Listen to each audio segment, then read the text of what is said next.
There is a question that sounds so simple, it almost feels silly. Who are you?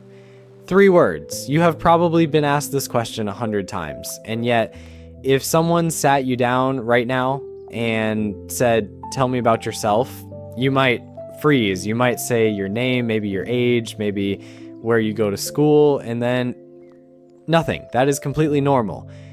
Most people, including adults, find this question surprisingly hard.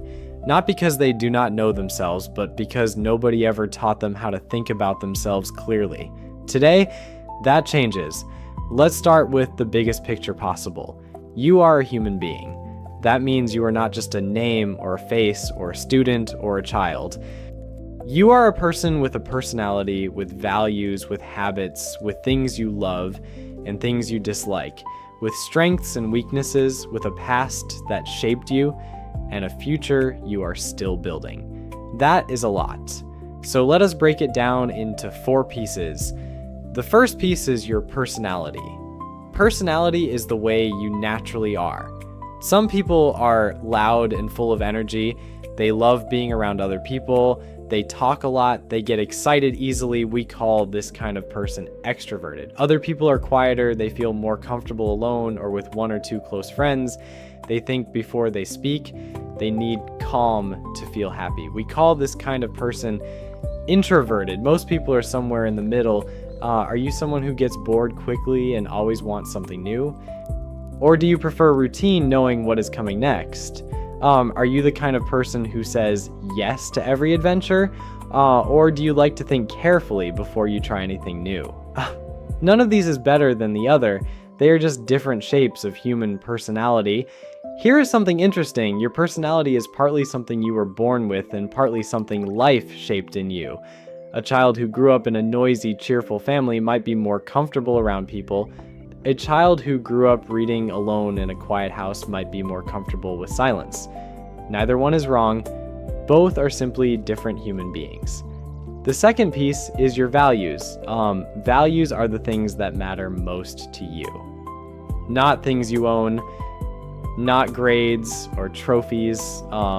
Values are ideas, things like honesty, kindness, fairness, loyalty, hard work, freedom, family, creativity. If someone asked you, what is the most important thing in life? Your answer would tell them one of your values. For some people, the most important thing is family. Everything they do for the people they love. For other people, the most important thing is freedom, the ability to make their own choices. For others, it is achievement, the feeling of getting better and doing hard things well. You might not know your values yet. That is fine. Most young people are still discovering them. But here's a simple way to find a clue. Think about a time you felt angry or upset. What had happened? Usually the thing that made you angry is a sign of something you value. If a friend lied to you and that hurt deeply, honesty is probably one of your values. If someone told you what to do and you hated it, freedom is probably one of your values. Your values are the compass inside you. They point you toward what you believe is right. The third piece is your strengths and your struggles. Every human being is good at some things and not as good at others. This is not a problem. It is just the truth. Some people are good with numbers. They see patterns and logic easily. Some people are good with words. They express themselves clearly and they understand stories deeply. Some people are good with their hands. They can build things, fix things, make things. Some people are good with people. They understand how others feel and they know how to make others comfortable. And every person also has things they find genuinely hard. Maybe concentration, maybe patience, maybe speaking in front of others, maybe keeping things organized. The important thing is not to pretend the struggles do not exist. The important thing is to see them clearly without shame as things you are still working on. A student once told an IELTS examiner, "My biggest weakness is that I give up too easily when things are hard." That was a brave, honest, self-aware answer. The examiner was impressed, not because the student was perfect, but because the student knew themselves well enough to say something true. The fourth piece is how you have changed. You are not the same person you were 3 years ago. You are not the same person you were last year. Human beings grow, we change our opinions, we discover new things we love, we let go of things that no longer fit us. We make mistakes and learn from them. Think about something you believed when you were younger that you no longer believe. Maybe you thought a certain subject was boring and now you find it interesting. Maybe you were afraid of something that no longer scares you. Maybe you had a friend and then you grew apart, not because of a fight, but simply because you both changed. That change is not loss, it is growth. Being able to talk about how you have changed is one of the most powerful things you can do in a conversation and in an IELTS speaking exam. It shows that you are not just living your life. You are watching it, thinking about it, and understanding it. Now let us put all of this together. Imagine someone asks you, "Tell me about yourself." A weak answer sounds like this. "My name is Min. I am 15 years old. I live in Ho Chi Minh City. I like playing games." A strong answer sounds like this. I am someone who has always preferred listening to talking. I used to think that was a weakness, but I have started to think it is actually how I learn best.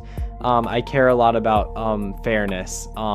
When things feel unfair, even small things, it bothers me more than most things do. I am still figuring out what I want to do with my life, but I know I want to do something that involves helping people understand things they found confusing before.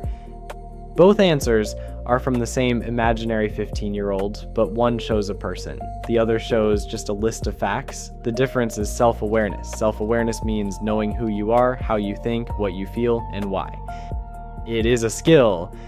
And like any skill, it gets better with practice. So here is your practice for today. Ask yourself these 4 questions and actually spend time thinking about the answers. What kind of personality do I have? Am I more loud or quiet, more adventurous or careful, more energetic or calm? What do I value most? What idea or principle would I refuse to give up even if it made my life harder? What am I genuinely good at? And what is one thing I am honestly still working on? And finally, how have I changed in the last 2 or 3 years? What is different about who I am now compared to who I was then? You do not need to have perfect answers. In fact, an answer that admits uncertainty is often more honest and more interesting than one that sounds too neat and too certain. The goal is simply to start thinking about yourself the way a thoughtful, curious person would. Because here is the truth about IELTS and about life. The people who communicate most powerfully are not the ones with the biggest vocabulary or the most impressive grammar. They are the ones who know themselves well enough to say something real. You already have a self worth knowing, you just need to start the conversation. That is all for today. Keep thinking, keep growing, and I will see you in the next episode.